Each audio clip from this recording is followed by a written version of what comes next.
누가복음 19장 1절부터 10절 말씀입니다. 사복음서 중에 누가복음에만 기록된 말씀입니다. 이른바 삭개오의 비유 말씀입니다. 삭개오라는 이름의 뜻은 깨끗한 자라는 말이라고 합니다.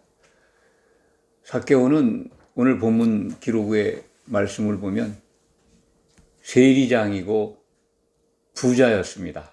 세리장 그러면 세관의 우두머리죠. 당시 여리고는 교통의 요충지입니다. 그 당시 유대의 세관원은 로마 제국의 일을 대행해주는 그러한 관리죠. 세금을 받아서 로마에 바치는 일, 아마 세리 그러면 죄인 취급한 것을 보면 상당히 많이 이 중간에서 떼어 먹었지 않나. 그래서 부자가 되었다라는 해석을 할 수가 있습니다. 본래부터 부자였는지 그건 모르지만 여기 성경에 부자이고 세리장이었다라고 하는 것을 딱 기록한 걸 보면 사람들에게 손가락질 받는 죄인의 그러한 그 대접을 받았던 사람입니다. 키가 아주 작았던 사람 같습니다. 예수님이 오신다는 말씀을 들었던 것 같습니다. 그래서 미리 앞서 달려갑니다. 사람들이 많으니까, 키가 작으니까 예수님을 볼 수 없고, 그래서 앞서가서 돌무화과 나무 위에 올라가서 예수님을 기다립니다. 그곳에 이르신 예수님이 삭개오를 부르십니다. 어떻게 예수님이 삭개오 이름을 알았을까요? 다 아시죠? 삭개오의 마음속에 있는 믿음까지 다 보고 계십니다. 삭개오를 쳐다보면서 내려오라고, 속히 내려오라라는 말씀이 오늘 본문에 기록되어 있습니다. 5절 말씀이죠. 예수께서 그곳에 이르사 쳐다보시고 이르시되 삭개오야 속히 내려오라. 내가 오늘 네 집에 유하여야 하겠다 하시니, 집에 들어가서 쉬시는 거죠. 그리고 유 그러면 이제 숙박까지 포함되어 있는 개념으로 이해하시면 됩니다. 유한다. 거기에 이제 잠깐 쉬러 들어가는 거죠. 장기 투숙은 아닐 겁니다. 이것이 이제 곧 이어서 베다니 마리아 집으로 가셔야 합니다. 그래서 6월절 닷새 전에 베다니에 입성해서 엿새 전에 들어가서 저녁 때 기름 부음을 받으셔야 합니다. 이 상황이 지금 마지막 6월절을 지키시고 그날 6월절 희생양으로 십자가에서 피를 흘리러 가시는 그 일정 가운데 있습니다. 여리고를 지나가야죠. 여리고는 예루살렘 바로 길목의 목전에 있는 도시입니다.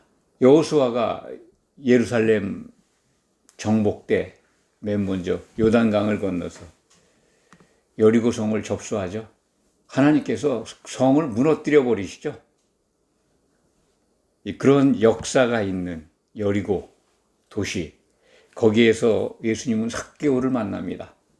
그 삭개오가 예수님이 부르시는 말씀을 듣고 음성을 듣고 아주 급히 내려와서 즐거워하며 예수님을 영접합니다. 예수님이 먼저 삭개오를 영접한 거죠. 삭개오를 부르신 겁니다. 어떻게? 그 믿음을 보시고. 키가 작은 삭개오, 자기를 보기 위해서 미리 앞서가서 돌 무화과 나무 위에 올라가서 예수님이 오기를 기다렸던, 오늘 본문은 예수께서 어떠한 사람인가 보고자 하였다라고 하는 이 3절 말씀이 있지만은 삭개오의 마음속에는 예수님을 주로 영접할 마음이 가득 차 있었던 것 같습니다. 그러니까 그 마음이 예수님께 읽혔고 통했죠. 사람들이 다 죄인이라고 손가락질하는 삭개오, 세리장, 부자, 부자에 관한 말씀을 우리가 기억합니다. 공관복음엔 다 기록되어 있죠. 부자 관원, 누가복음 18장 부자 관원과의 대화 내용이 기록되어 있는데 그가 모든 율법을 잘 지켰다라고 자랑을 하죠. 영생을 얻고자 하는 질문을 하면서 그런 대화가 오갑니다. 예수님께서 그 부자 관원에게 네게 한 가지 부족한 게 있다. 네게 있는 모든 재산을 가난한 사람들에게 다 나눠주고 그러고 난 다음에 나를 따르라. 그러면 하늘에서 큰 보화가 네게 있을 것이다. 22절부터 24절까지 아마 기억이 되는데 누가복음 18장 22절, 24절 한번 보시기 바랍니다. 그 내용, 네게 한 가지 부족한 게 있다. 그런데 그가 떠난 다음에 근심하면서 떠나가죠. 부자 관원이. 떠나간 다음에 예수님께서 제자들에게 말씀하십니다. 재물이 있는 자는 그 주변에 있는 사람들 다 들었겠죠. 재물이 있는 사람은 하나님 나라에 들어가기가 얼마나 어려운지 낙타가 바늘길을 통과하는 게 그게 더 쉽다라고 말씀하십니다. 아무리 바늘구멍이 크다 해도 그걸 통과하겠습니까? 그거보다 더 어렵다. 오히려 낙타가 바늘길을 통과하는 게 더 쉽다라고 하신 말씀의 뜻은 부자 상태로 있으면 천국에 못 들어간다는 거죠. 하나님 나라라고 표현되어 있습니다. 누가복음은. 마태복음은 천국으로 기록되어 있는데 누가복음서에는 하나님의 나라로 이렇게 기록하고 있습니다. 그러니까 천국, 마태복음에서 천국은 하나님의 나라입니다. 하나님의 통치가 임한 지금 우리가 교회 생활하고 있지 않습니까? 하나님의 통치를 받고 있다면 그 천국에 입국한 겁니다. 하나님 나라의 통치를 받는 겁니다. 그 통치 받는 것조차 은혜로 부름을 받아야 하잖아요. 교회에 들어오려면. 성도가 되어야 됩니다. 믿는 자로서 복음이 참 귀에 들리고 예수님을 주로 영접하는 그러한 과정이 있어야 합니다. 성경은 그것을 은혜로 거듭난다라고 표현하고 있습니다. 삭개오는 지금 그 하나님의 은혜를 받고 있습니다. 낙타가 부자였던 삭개오가 낙타가 바늘길을 통과하는 것보다 더 어려운 그 과정을 지금 통과하고 있습니다. 이 부분에 대한 누가복음 18장 말씀 가운데 이 들은 사람들이 있죠. 26절에 18장 26절에 이런 기록이 있습니다. 오늘 본문 앞장입니다. 19장이 아닙니다. 듣는 자들이 이르되 그런즉 누가 구원을 얻을 수 있나이까? 낙타가 어떻게 바늘길을 통과합니까? 그렇다면 구원받는 자가 누가 있겠습니까? 돈을 다 좋아하는데 부자 되기를 원하는데 그러니까 예수님이 27절에 이르시되 무릇 사람으로는 할 수 없는 것을 하나님은 하실 수 있느니라. 그렇습니다. 사람은 우리가 아무리 생각을 해도 낙타가 어떻게 바늘길을 통과하겠습니까? 할 수 없잖아요. 인간의 생각으로는. 그런데 하나님은 하실 수 있다라고 18장 27절에서 선언하십니다. 그 말씀의 성취가 19장 오늘 본문 삭개오의 구원에서 이루어지는 겁니다. 18장에서 앞서 이 부분을 말씀을 해 놓으시고 누가복음 18장 27절 말씀 다음에 28절에 보면 베드로가 질문을 하죠.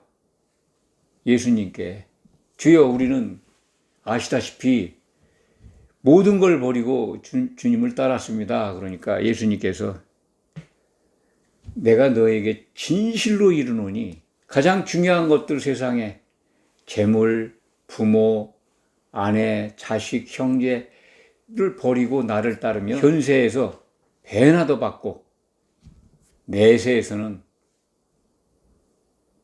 영생, 곧 그리스도의 나라에 들어가지 못할 자가 없다. 그걸 강조하시죠. 그 말씀을 하신 다음에 이제 오늘 삭개오의 비유 말씀을 하시는 겁니다. 삭개오가 부자였습니다. 부자가 하나님 나라에 들어가는 실체적 증거, 사례를 지금 보여주시는 겁니다. 하나님만이 하실 수 있는 일이 일어나는 거죠. 삭개오에게 그리스도를 믿는 믿음을 주시고 그리스도를 따르는 행동을 실천하게 하신 겁니다. 그 일이 일어나는 현장, 부자가 하나님 나라에 입국하는 실체적 증거의 현장을 우리는 누가복음 19장 1절부터 10절 말씀 속에서 발견하고 있는 겁니다. 이 말씀 가운데 예수님께서 삭개오를 이렇게 말씀하시죠. 삭개오도 아브라함의 자손이다. 아브라함의 자손. 이게 뭐 유대인이라는 뜻은 아니죠. 육체적, 혈통적 유대인, 아브라함의 후손이라는 그걸 말씀하시는 게 아닙니다. 삭개오도 유대인이었죠. 뭐 그렇게 이해를 합니다. 이방인은 아니었던 것 같습니다. 이방인 셀이라고 썼겠죠. 그런데 그는 이제 로마에 협력을 해서 세관의 우두머리, 장이죠. 세관장을 하고 있는 겁니다. 그에게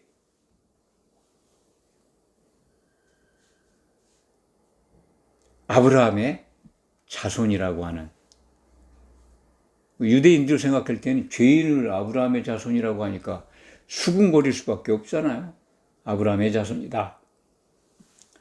영적 이스라엘, 영적 아브라함의 자손입니다. 그러니까 우리가 그냥 성경적으로 신약 성경에 기록된 걸 적용하면 거듭났다는 겁니다. 하나님 나라의 통치를 받아서 교회의 지체가 될 준비가 된 사람입니다. 예수님이 십자가의 보혈로 교회를 이제 사시죠. 피로 사신다고 하는데 새로운 피조물이 되는 겁니다. 그 교회에 이제 그리스도를 향한 믿음으로 나올 겁니다. 삭개오는 그 순간 거듭났다. 신약 성경의 말씀을 적용하면 거듭나는 겁니다. 거듭난 삭개오. 아브라함의 자손이라고 표현하십니다. 그런데 인자가 온 것에 대한 이유를 또 설명하십니다. 부자였던 그가 회심한 내용, 변화된 내용이 8절 말씀에 기록되어 있습니다. 삭개오는 부자인 것을 포기한 거죠. 부자인 것을 포기하고 자기 소유의 절반을 다 뚝대에서 가난한 자들에게 나누어주고, 부자 관원은 다 나눠주고 나를 따르라고 했을 때 굉장히 근심해서 돌아갔습니다. 18장에 기록된 말씀을 다시 되돌립니다. 그런데 삭개오는 자기 스스로 내 소유의 절반을 가난한 자들에게 나누어주고, 그리고 만약 누구의 것을 토색을 했거나 빼앗는 거죠. 빼앗았다면 네 갑절이나 갚겠습니다. 도둑질한 자가 네 갑절을 갚으라는 말씀은 없습니다. 뭐 2배 이내죠. 그런데 삭개오는 네 갑절이나 갚겠다고 하는데, 적어도 세관원 또는 세관장 했으면 빼앗은 일들이 많이 있었을 겁니다. 양심적으로 뭐 그 빼앗긴 사람들이 알거나 모르거나 양심에 비춰보면 본의 아니게 빼앗은 것들이 많았을 겁니다. 그걸 네 갑절이나 갚는다는 것은 남은 재산 다 거의 이제 버리는 거죠. 재산이 다 이제 날아가 버리는, 망해버린 상태입니다. 부자를 포기한 겁니다. 삭개오는 세상에 있는 것을 다 버렸다라고 우리가 생각할 수 있습니다. 그리고 주님을 따르겠다라고 하는 고백입니다. 그것이 이제 19장 8절에 기록되어 있는데, 이 고백을 듣고 예수님께서 9절 말씀에 오늘 참 구원이 이 집에 이르렀다. 삭개오가 구원에 이르렀다는 거죠. 삭개오는 거듭난 이제 하나님의 백성이 된 겁니다. 신약 성경의 기준에서 보면 이것이 구원의 완성이 아닙니다. 거듭남으로 이해해야 합니다. 그래서 교회의 일원으로서 믿음을 완성해야 그리스도의 나라, 그리스도의 왕국에 들어가는 온전한 구원, 혼의 구원을 이루게 됩니다. 오늘 여기에서 예수님이 하신 말씀, 구원, 이것은 영의 거듭남이다. 이렇게 정리하시면 틀림이 없을 겁니다.